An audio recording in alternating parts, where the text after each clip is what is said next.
Hi everyone, I'm MaryAnn. I'm a voice coach and visual artist from Singapore, currently in Singapore, and welcome to another installment of my weekly vlog series, Find Your Voice.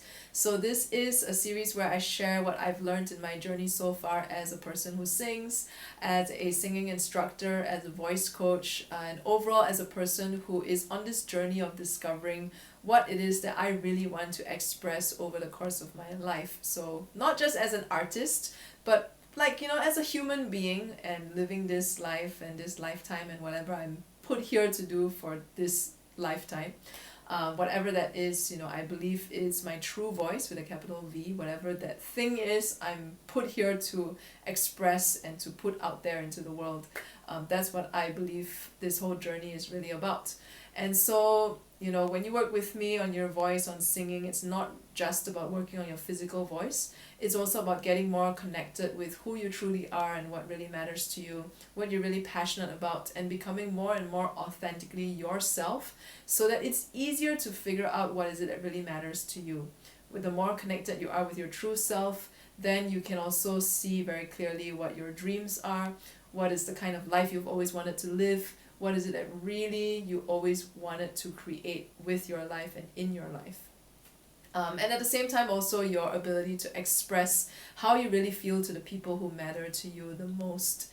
That is also something that is a really important part of life, our relationships, and how do we maintain them, and how do we share with the people we love, what really matters to us and how much they really mean to us.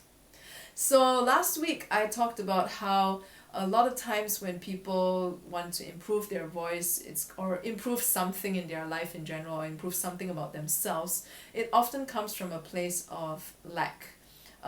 Feeling that we're not good enough, or our voice doesn't sound great enough, or whatever area you want to develop yourself in, you're just not talented enough, not skilled enough, not blank, fill in with whatever adjective you want enough. So what I want to share today is a kind of a continuation of that, and more related to my own experience of how I saw that manifest even in my own journey as a singer. So for me, somehow I've always had this thinking in my mind, and I think quite a number of people who want to sing have this idea as well, that the mark of a good singer is to be able to hit all the high notes and to be able to belt it out like Idina Menzel or Celine Dion, or Whitney Houston, whoever these powerhouse singers are. We have this idea that being a great singer means that you have to be able to sing like them. And it is a common misconception, because the reality is that, there are so many other singers out there who are equally as famous and equally as popular, who don't belt, whose voices are much more mellow. They have a more introspective kind of sound, and their voices are so rich with emotion that it really connects with their audience, and that's why people love them, because they resonate with the material that's being put out there, even though these singers are not exactly the belty kind of singers. Like for example, Joni Mitchell, she's not a belty kind of singer, she's more soulful, introspective, like Sarah McLachlan. These are not the belty diva types of singers, and yet they are equally as popular. So clearly there is a certain misconception and a certain attachment to that idea that being a great singer means being able to sing and belt out the high notes. And that was the thinking that I had, even though I knew that not every great singer needs to be able to belt. But that was still something I was very attached to, and I didn't realize that I was attached to this. I didn't realize that every single song that I was trying to learn and to perform, so not so much as a performer on stage, but more like performing in a singing workshop type of performance, classroom performer, in order to work on my voice. So I work with a coaching organization in Singapore. Well, not like as a job, but more like I work on myself by attending their programs, by training with them. And one of such program is a singing weekend. So this is a weekend-long workshop where people come to work on their voice through singing. And my teacher, who also trained me in becoming a singing instructor and a voice coach, he's the one who created this program. So when he first created this program, it was in 2016. It was meant to be a leadership training program using singing as a way to improve our voice and our power as a leader. But it was so popular that people wanted, another round of it, and so he led it a few more times. And it was the third time that I did this program at the end of 2018. So by this time I had already started my training with him to be a singing instructor, to someday be able to lead this program by myself, like he does now. And not quite there yet, but I'm working on it. So in that third installment of the singing weekend, I realized suddenly that every single time, because we have to prepare a bunch of songs to work on and to sing that we are familiar with, to sing and perform during this workshop. And I would always pick, these huge belty songs. Like at that time, my repertoire included How Far I'll Go from the Disney movie Moana, Let It Go from Frozen, and Defying Gravity from Wicked, right? Like these three are like my, favorite go-to songs because they are huge belty songs. And I never realized that until that singing weekend, where I was trying to perform one of these songs and my voice kind of gave out at a certain point because, I can maybe, get by on beginner's luck by singing one of these songs just once. But if I were to try again a second time or a third time, you can hear the strain in my voice. So it doesn't mean that I'm a bad singer. It just means that these songs are way outside of my current capability as a singer. And for a lot of people out there, if you are wanting to take singing lessons because you want to be able to sing that huge belty song and to hit all the high notes, that's not the point, okay? The point is to work on your voice wherever you're currently at and to expand it a little bit at a time. Like having a goal to be able to sing one of these huge songs is great because it gives you something to work towards in the long run. But you got to be patient with yourself, and you got to know that your voice will only expand at its own pace. You can't force it to become something that it's not, like overnight or over a few months. It takes time to be able to get to that point. Okay, so coming back to that singing weekend, the moment I realized that was what was driving me this whole time, that I had this idea that a great singer needed to be someone who could sing those huge belty songs and hit all the high notes, and wow my audience with my amazing vocal dexterity.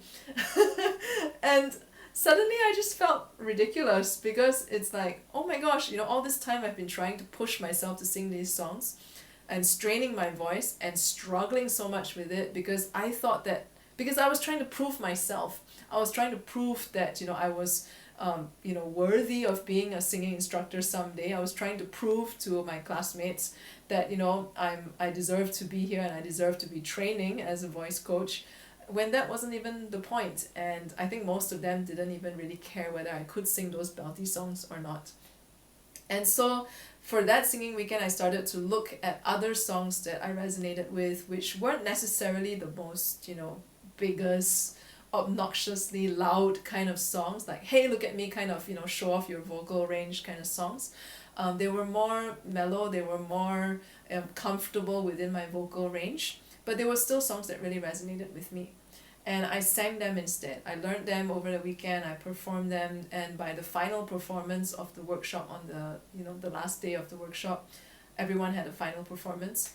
And I was amazed at my own vocal ability. I was amazed that, because I chose a much easier song, it was so much easier to just go with it, to just be in that moment of performing that song without thinking about, oh my gosh, am I gonna be able to hit the high note this time?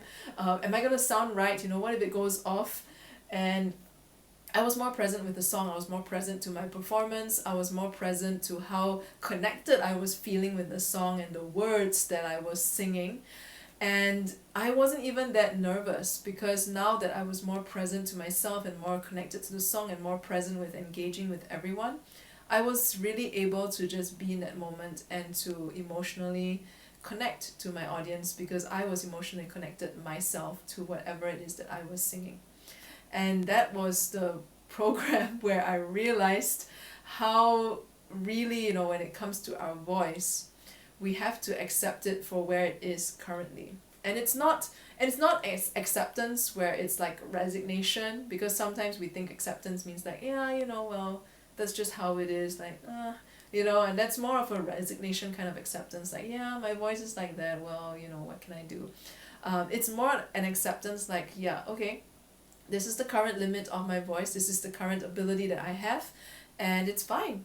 I'm gonna work on it anyway. I'm gonna continue to strengthen where I'm currently at, and then I still want to be able to sing "Let It Go" someday, and like Idina Menzel. It's something that I will work towards, and it doesn't matter how long it takes me to get there. But what's more important is I continue to grow at a pace that is comfortable for me. And what's more important is to see the little progress over time in how you're developing and how you're expanding yourself. So yeah, so that's really what this journey is about. It's not about pushing yourself to the max to be able to sing that huge belty song, to show the world that you're a great singer. Although sadly that is how a lot of people perceive singing and great singers. It's really about being able to choose something that it is still within your ability at this point in time, and accepting your voice for what it is at this point in time, and then expanding at that little bit, and pushing yourself, that pushing your limit that little bit, pushing your boundary that little bit, so that you expand and you grow in a more consistent way that is comfortable for you, and that you're not gonna overstrain or stress yourself out. And by doing that, you continue to get more connected with yourself and more connected with what you're singing, and you don't have to worry so much when you're performing whether you're hitting the right notes or not, because at the end of the day, what really matters is your emotional connection to yourself and your emotional connection to your audience, because that, after all, is really what expression is all about. So if you have enjoyed today's video, subscribe to my channel on YouTube. And if you have any questions, feel free to ask them in the comments, or you can also directly message me or email me. My details are all in the write-ups below this video. And I will see you next week.